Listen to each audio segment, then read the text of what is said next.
We'll talk about the movies we've watched recently, as we always do. Evan, what have you watched recently? Well, guys, I watched Demon House, a documentary film by paranormal auteur Zak Bagan. And it's essentially just a feature-length episode of Ghost Adventures, except worse in every way. Yeah, it takes the mediocre technical competence or usual competence of the Travel Channel TV crew and replaces it with just Zach and his Craigslist employees and friends. Like the guy from Craigslist who pretends to overdose on drugs and freak out seeing a ghost for the film. How do you fucker?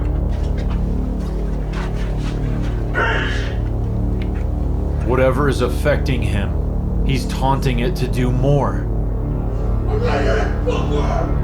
Turns out leaving Zach to his own devices wasn't the greatest idea in the world, because the underlying issue with this film is that it has approximately 90% interviews and 10% actual ghost hunting, like lockdown night vision footage, which is really why you come there in the first place. It's why people watch the show. It's why I watch the show. I find that stuff fun and entertaining. But with this, it just meanders around for like however long this movie is. Yeah, Evan can't come unless he has ghost footage on screen. Like, the show's always full of shit, and somehow they just do a better job of doing that on the Travel Channel, because here everything's just clearly on display, you know? You might end up paying somebody to give an interview, which, is not great practice, but they do it on screen in this. Like, Zak Bagans will walk up, have someone refuse an interview, and then slip them a $5, and then they'll start talking about all the ghosts they saw. Yeah. And he'll say it in voiceover, and it'll be like, I generously paid this poor person to lie on camera. Zak Bagan's like diction, just the way he talks, is like hilarious to me. It's so like, it's such a weird thing he's going for. He texted me back to inform me that there were 1 million ghosts in the house. Yes, you heard that right. A billion ghosts. Yes. According to Zach, this house which he has purchased sight unseen over the phone is home to 200 demons, and so that's just kind of unseen. That's the subject of the documentary, is them investigating this like shitty little shack in Gary, Indiana. And that's kind of another thing that I noticed about this versus the show. The show, they frequently go to all of these really historic, super like old, like hundreds of years old often, buildings and things. And I always find the like history behind them like really interesting. However, with this, it's just like there is no history. It's just a house. It's like people got possessed by demons supposedly, but that's it. There's not like, oh, hundreds of people died in this like horrible hospital where they had malpractice. It's nothing like that. They even leave in the fact that one of the families says that they lived there and experienced none of those things. Yeah, it's like some people say that they experienced nothing, and this one family says all of their children got possessed, which we get to see in these hilarious recreations of those events. And if you're scared you'll miss it the first time, don't worry. They play like 50 times throughout the movie because they only got like 10 seconds of interstitial footage. Yeah, they had one day to do reenactments, and they were like, nope, that's it. Yeah, and it's all presented in gorgeous color clipping blue-orange. It's one of the ugliest movies I've ever seen, and it's just really weird to even think about that with a documentary, because documentaries can be low fidelity and be very well made movies, but this one is both low fidelity and trying to look high budget, so it's just painted over with the most disgusting color grade, trying to cover up the fact that they were using two completely different cameras with different like color settings. Yeah, and like all of its technical issues, I think, go back to our point about how the Travel Channel had nothing to do with this. And I think if it was literally just Ghost Adventures feature length with their same their same production crew and the post crew, it would have been pretty. Yeah. It would have been entertaining. I mean, okay, that's a lie. Sorry, this is entertaining, but it's not for a different. Yeah. It's for a different reason. It's the one so bad it's good documentary that's out there. Yeah, it's very so bad it's good to the point where we've seen it 3 or 4 times to take in all of its majesty. Yeah, and it's been a minute since I watched, so had to revisit that. So I could look at my favorite character of all time, police officer man from Gary, Indiana. He's an expert on what's underneath stairs. That's weird. I don't know that much about construction, but why would somebody concrete a whole basement and leave dirt under the stairs? I say that don't make sense. Yeah, and he has a very firm handle on what does and doesn't make sense. Mm-hmm. Don't make sense. Don't make common sense. Well, that's Demon House? Demon Fuck House. Because there's so many demons in it. Silly me.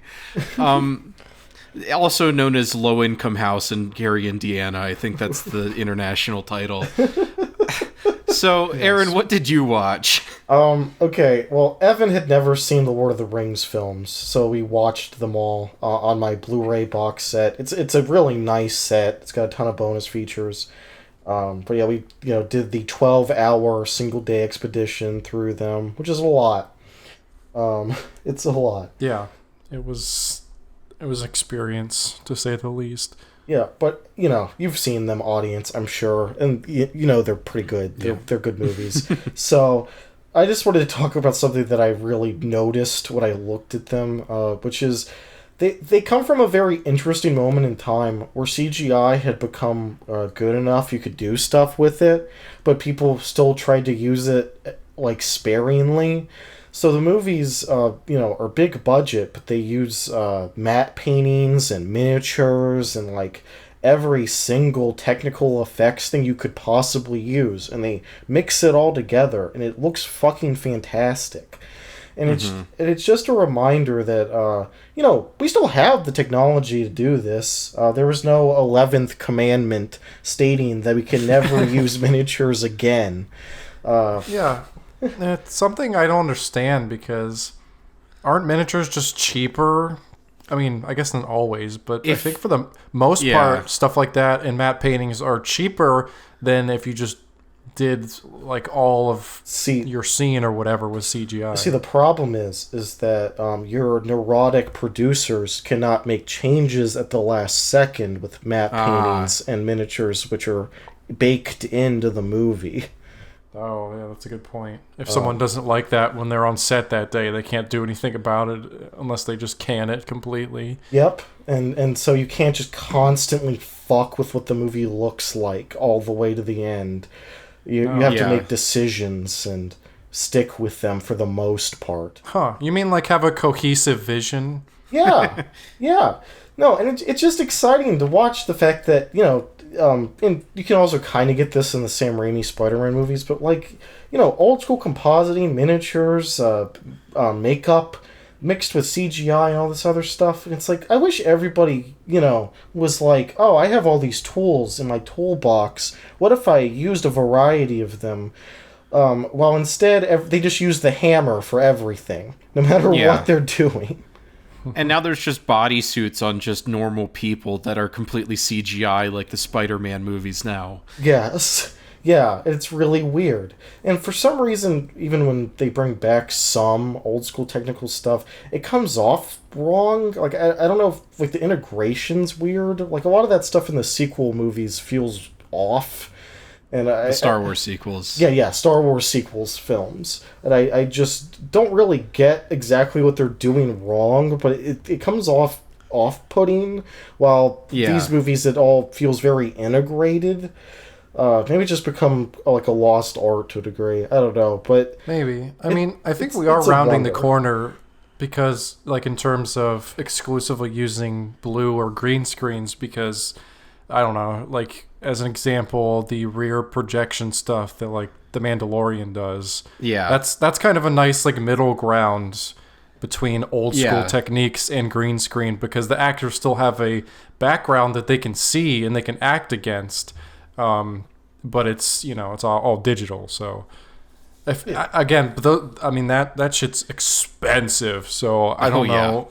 But I think it would be cool if it caught on. I think that like is an interesting direction we might be going in. We might be rounding the corner out of all green screens all the time. But like, yeah, if you want to have a throwback to very interesting blockbuster filmmaking, rewatch those Lord of the Rings films.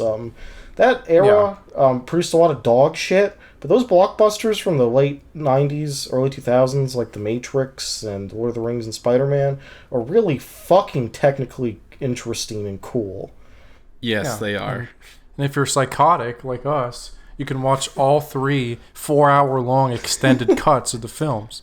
Yeah, So, on my gorgeous in a box row. set with 50,000 hours of bonus content I will never be able to sift through all of. Yeah. Actually, you should top them and also do the Hobbit movies immediately after. Just do a full 24 hours. I mean, I do want to look at those because I actually read The Hobbit as a kid. I never read The Lord of the Rings, so obviously they're not as good from what I understand, but I would be interested to know what those are like. Mm-hmm.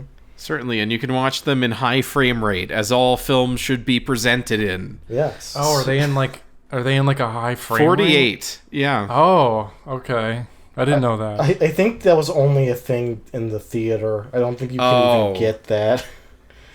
Okay. Damn. People like vomited. It's Oh, wait, yeah, okay. Okay, now that's coming back to me. yeah. It turns out, guys, you can change a lot of stuff about movies, but frame rate's the thing that you just don't fuck with. If you just you just leave it alone. Well, tell that to Ang Lee. Yeah, with his flop movies. Dude, we saw all of 3 of us saw Gemini Man in one of the like 10 theaters in the whole country that was playing it at 120 frames a second, and it was like there was a transformative like out of body experience. It was wild. Oh yeah, no, I'm sorry to you, audience, because you can never get that again. We absorbed it, and you will never know how we felt. What? Yeah. There's got to be like at most like a few hundred people that ever got to experience that. Mm-hmm. I can proudly say I'm one of them. Yeah, we're part of the proud, the strong, the Gemini men. That's what makes us the greatest podcast of all time. And Yeah, that we're the Gemini Man. yeah, we all have clones of ourselves that we swap out between episodes. Yeah. Yeah. I'm Evan's clone number 4082. He just keeps killing all of them. I don't know what's wrong with him. Yeah, me and Dylan are on. It's like, kind of funny. Me and Dylan are on our 3rd clones. I don't know what's with Evan and getting rid of them all the time. I mean, sometimes you just want to throw yourself in front of a bus.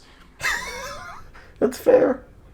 So I went to see 3 movies in a row at the Cinemark, and I was going to just add like my travel log to this episode, but it's way too long and self-indulgent, so that's going to go up on the YouTube this Friday as this episode comes out. Outside of aesthetics, the movie is fucking stark ugly. It is just a morbid piece of shit. Something I've been watching recently is the films of Alejandro Jodorowsky.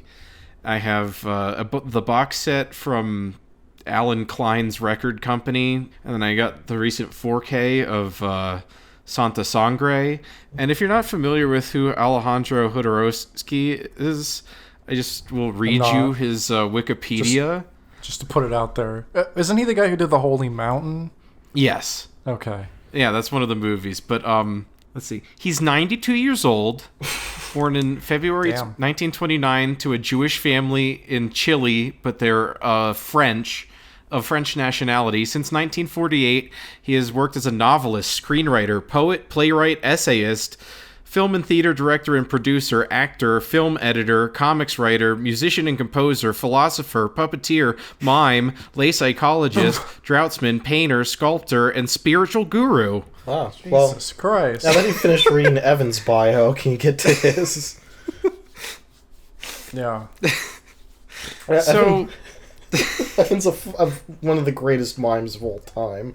You should, One if of you the most email... accomplished people in the universe. Yeah. I should email him and ask him if he can mime at my nephew's birthday party.